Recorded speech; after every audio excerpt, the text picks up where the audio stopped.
Vida e Saúde de volta, a gente está num clima muito gostoso aqui, todo especial com a gente, doutora Rosana Alves. Ela está comentando sobre o mais novo lançamento, Abundância na Falta, o seu livro aqui. E a gente está pensando em muita coisa enquanto conversa com ela, enquanto ouve as suas experiências, está sendo bom demais. Você aí que pôde acompanhar a gente nos blocos anteriores, você que já deu uma visitada no site dela, doutorarosana.com.br, sabe do que a gente está falando, senão é só ficar que você vai se inteirar. Agora, existem várias situações na vida que podem nos afetar e que vão gerar essa sensação de vazio difícil. Eu quero te convidar agora para conhecer a história de duas irmãs que tiveram que lidar com a falta dentro da própria casa. Veja só. Quando uma criança vem ao mundo, traz consigo várias necessidades. Necessidade de afeto, cuidado, proteção e muitas outras coisas. Receber isso é fundamental para a construção da identidade. Mas e quando um dos pais negligencia esse papel? Quais são os danos para a saúde da criança? A história de hoje é sobre essa falta. Teve um episódio, sim, que marcou na minha infância, né, que eram as comparações que ela fazia em relação à minha irmã e a manipulação que ela fazia dentro da minha casa. Né? Então, manipulava eu contra meu pai contra mim, né? Jogava esses relacionamentos um contra o outro dentro da minha casa. E quando pequena eu já percebia essa falta de carinho, do cuidado ao falar, muitas vezes a bronca era maior para comigo, né? Em vez de para com a minha irmã, sendo que as duas fez o mesmo tipo de arte, né? E a comparação de fato, né? Olha como você tá gorda, essa roupa não cabe em você, fica melhor na sua irmã, né? Olha como ela é magrinha. Trazia minha irmã para ficar mais perto da companhia dela do que comigo, né? Então às vezes ela saía com a minha irmã, me deixava em casa, não falava para onde ia, minha irmã chegava, né? Ah, eu fui em tal lugar, foi tão legal, você não foi. Esse tratamento que minha mãe tinha para comigo me gerava frustração, sabe? Eu ficava frustrada, né? Falava, mas o que tem de errado comigo, né? O que eu fiz para que ela me trate assim? Falta. Essa é uma palavra que Carla conhece muito bem, pois desde a infância até a fase adulta precisou lidar com a ausência da mãe. Eu sempre desejei a mãe amiga, a mãe que cuida, né? Então, nos momentos mais difíceis, assim, a primeira cirurgia que eu tive que passar, por exemplo, né? Meu pai que acompanhou, sua filha tá passando mal, socorre ela, né? Então, assim, era tudo muito sem a presença dela, sabe? Era como se eu fosse um nada. A autoestima de uma pessoa é construída desde os primeiros anos de vida, pois a criança acredita naquilo que os pais dizem que elas são. Diante de um cenário tão difícil, Carla passou a conviver com uma visão distorcida de si mesma. Eu tinha uma visão de mim mesma como uma pessoa fraca, medrosa. Eu era incapaz. E eu, às vezes, muitas das vezes, eu sentia que eu ia começar e eu não ia conseguir terminar, né? Fosse por um medo, fosse por uma insegurança, né? Então isso me impactava muito. Eu me via como eu sou menos que os outros conseguem e eu não. Então tudo isso me fazia me sentir fora deste mundo, né? Como se eu não estivesse pertencendo àquele espaço que poderia ser meu. A irmã de Carla não teve muitos problemas com a mãe durante a infância. Porém, quando decidiu constituir sua própria família, conheceu o lado da mãe que até então não tinha experimentado. Eu sempre procurei ajudar minha mãe, mas nada para ela estava bom. Eu e minha irmã, nós fomos pessoas imperfeitas para ela. Apesar da gente ajudar ela nos afazeres de casa e em outras coisas, nada para ela estava bom. Nada para ela estava perfeito como ela queria. Então nós nunca fomos filhas boas para ela. Quando eu comecei a namorar, ela queria já escolher o meu parceiro. Ela nunca foi a favor de pessoas que não tivessem uma profissão hoje, que é uma profissão mais conhecida, que é médico. Então ela queria que eu casasse com um médico. E o meu marido hoje, ele não é médico.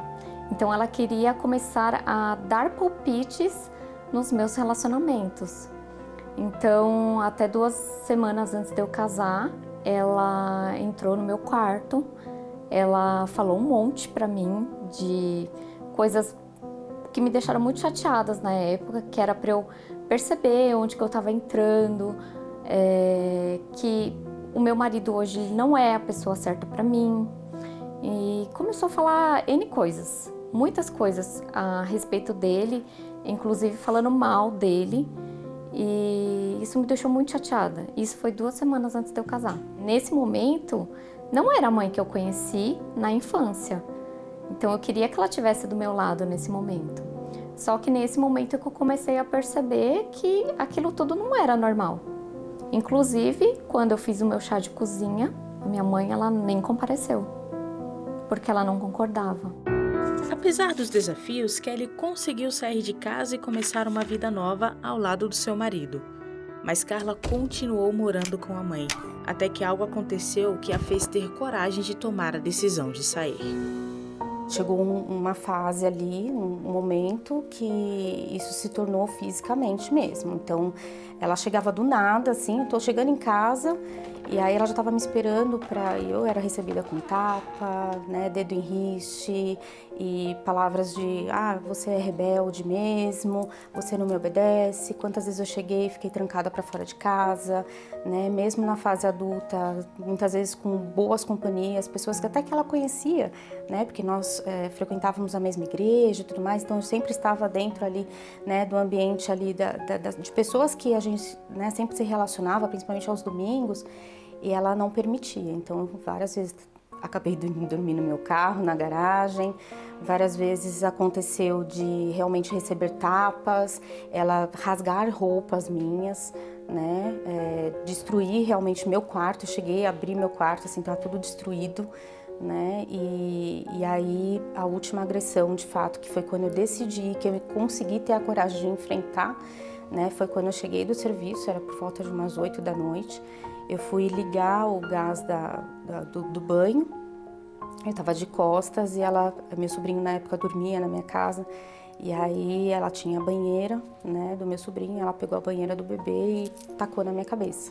Então eu fiquei zonza, caí no chão, estava no meio da cozinha, em sentido a área de serviço, e aí eu não entendi muito, virei e coloquei minha mão na cabeça, já começando a chorar de dor. E aí eu falei pra ela, por que você faz isso comigo? Eu não fiz nada pra você.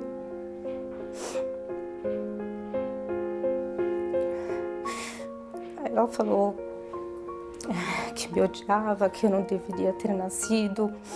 E aquilo parece que foi um clarão, assim, sabe? Eu falei, gente, é minha mãe, mas ela nunca vai deixar de ser minha mãe, eu nunca vou deixar de ser a filha dela, mas eu não posso viver isso.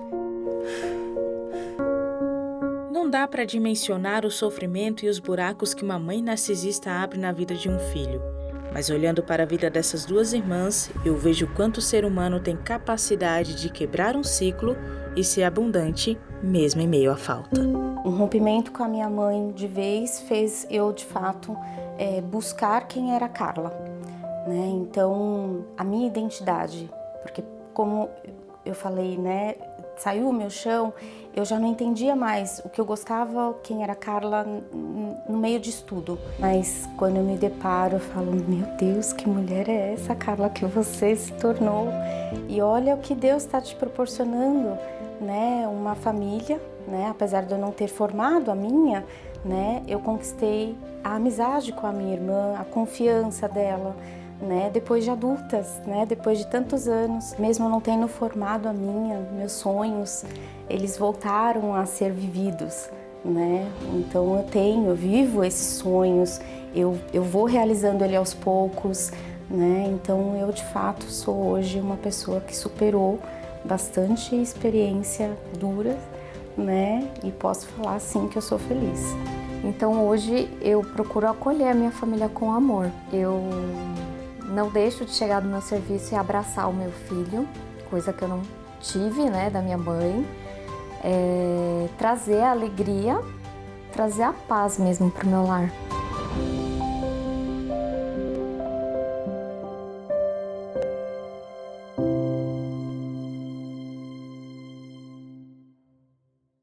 Que abraço gostoso, que abraço gostoso. E que bom que a gente tem a oportunidade de reescrever histórias que não deram certo. Sim, a partir daquilo que temos nas nossas mãos, o que a gente vai fazer a partir de agora, né? Quando a gente olha quantas prisões as pessoas estão presas e prisões que colocaram essas pessoas. Não foram elas que criaram. Então elas estão no lugar de vítimas, mas se sentindo culpadas. E essa liberdade que a gente precisa alcançar, mesmo quando a gente não tem resposta, sabe? Chega uma hora que a gente só tem que falar assim, não quero mais que isto seja o tom da minha vida. Não tenho respostas porque não fui amada, não sei porque me trataram dessa forma, mas o que sei é que eu não quero mais isso para a minha vida. Eu quero viver de uma forma mais significativa, vou dar aquilo que eu não recebi, vou recuperar relacionamentos que se foram por conta de toda essa circunstância. E isso traz, olha, uma boa convivência entre duas irmãs que deveriam ser grandes inimigas se fossem viver a consequência óbvia da educação que receberam. Você não precisa replicar a sua referência, você não precisa. E é necessário sair um pouquinho do meio para poder ter essa visão de que aquilo não é o normal. Ninguém está falando aqui de perfeição, gente. Quando a gente vê aquele abraço, eu fiquei feliz, fiquei com o coração aquecido aqui, com certeza as dificuldades, os desafios, construir uma família, constituir uma família não é algo fácil hoje em dia. Mas a gente pode encarar com muito mais consistência se a gente tiver a bagagem correta. Olha aqui esse testemunho que chegou pra gente, doutora. A Maria das Graças Sá diz assim, olha, quando eu era criança não tive muito amor e carinho da minha mãe. Saí de casa com 12 anos e ficou aquela falta. Hoje eu sou uma mãe amorosa com o meu filho. E viver muito mais feliz, com certeza, com muito mais sentido do que se estivesse vivendo apenas a falta que um dia viveu. Então, parabéns para Maria, porque esse é o caminho para curar as nossas dores, é dar aquilo que a gente não recebeu. Dá colo. Ó, a gente tá com uma imagem tão linda aqui, vem pra cá, olha, dar colo. Olha que gracinha isso aqui, gente. Coisa mais fofa. Tá ninando, arranjaram uma cadeirinha de balanço aqui para essa mamãe, dar colo, receber colo, dar tempo, dar olhar. Isso pode transformar o mundo de uma pessoa. Sem dúvida. É tanto que, por exemplo, um bebê, ele tem receptores, né? E nós temos receptores que eles só respondem ao toque do carinho. Eles não são estimulados por nenhuma outra fonte, apenas pelo carinho. Então ele é curador, ele ajuda no nosso sistema imunológico. Para você que anda meio triste, um abraço, ele de fato pode trazer para você o aconchego, até mesmo melhorar aí uma gripe. Você sabia disso? O colo ele é importante para formar quem somos, mas principalmente para transformar a nossa própria história quando nós oferecemos para o outro. Bebês que não recebem o carinho, o colo, quando nascem, eles podem ter o hormônio do estresse 6 vezes mais do que um bebê saudável que recebeu o colo, sabia? Ficam mais vulneráveis às doenças da infância, têm mais dificuldades de ganhar peso. Olha a importância do carinho, Uau. do colo. Do toque, do olhar. Toque. Olha, eu vou trazer aqui alguns benefícios. Concretiza algo que a criança ou que a pessoa... E a gente vai trazer para a infância e também para a vida adulta, né? Mas concretiza algo que a gente às vezes tem dificuldade de expressar, de nomear. É lindo. Realiza. Não, olha, eu penso que é uma das melhores definições. É o concretizar um sentimento, o abraço, colo. Quando você está com uma amiga que está passando por uma grande perda, apenas de chegar e abraçar, o outro já se sentiu acolhido, a sua amiga já falou assim, eu sei que tenho com quem contar, então concretiza os nossos sentimentos. Não precisa, às vezes, dizer nada, né? Às vezes nem é necessário e às vezes não é nem o lugar para dizer. É só para demonstrar o quanto você está ali pelo outro.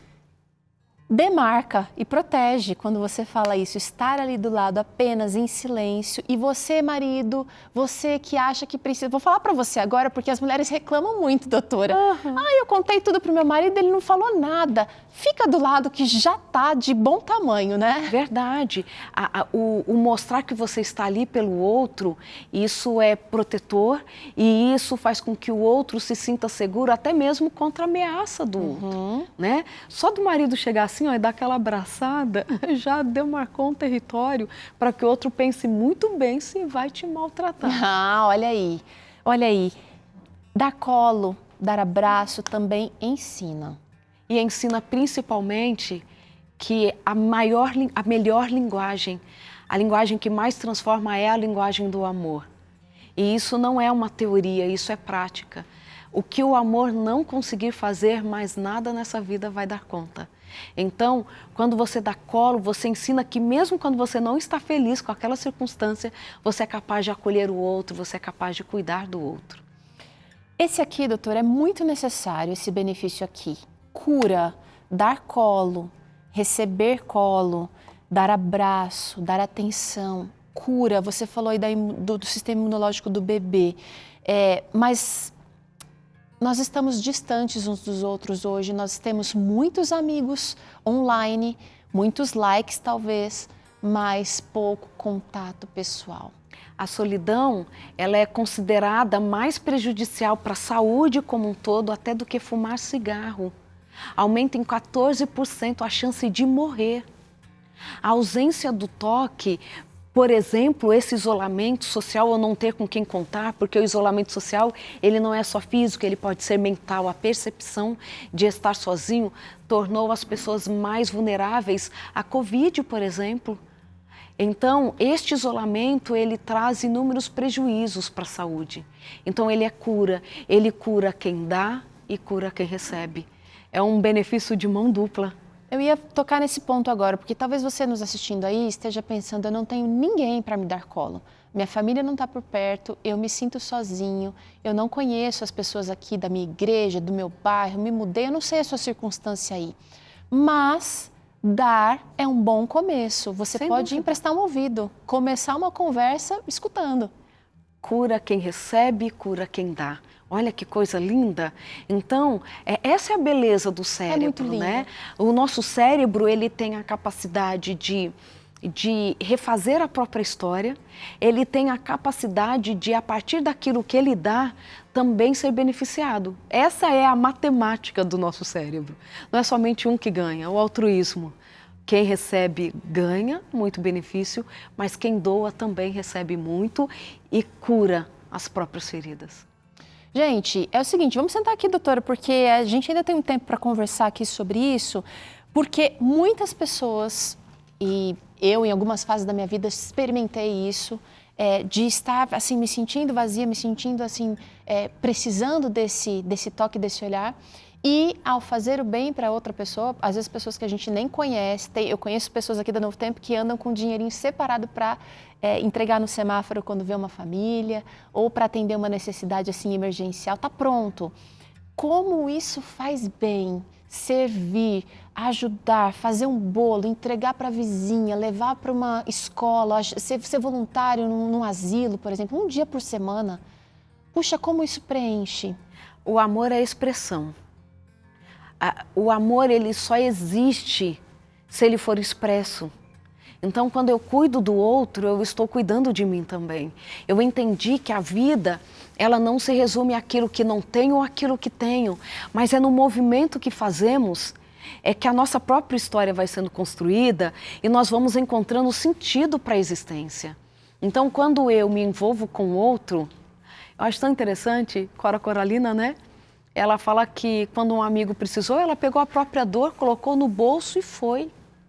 Quando nós estamos envolvidos na causa do outro, sem que percebemos, o remédio que damos para o outro cura a nós mesmos. Alivia. Alivia a nossa própria dor. Quando nós somos o ouvido que o outro tanto precisa, é a nossa alma que está sendo escutada. É a nossa alma que está sendo visitada. É bálsamo que está sendo derramado sobre as nossas próprias dores. E isso é transformador. Eu cresci com uma mãe que tinha tão pouco em recursos financeiros, sabe? E esse é o poema principal do livro da Abundância na Falta. Mas abundância na falta é da panela vazia você extrair comida para a multidão.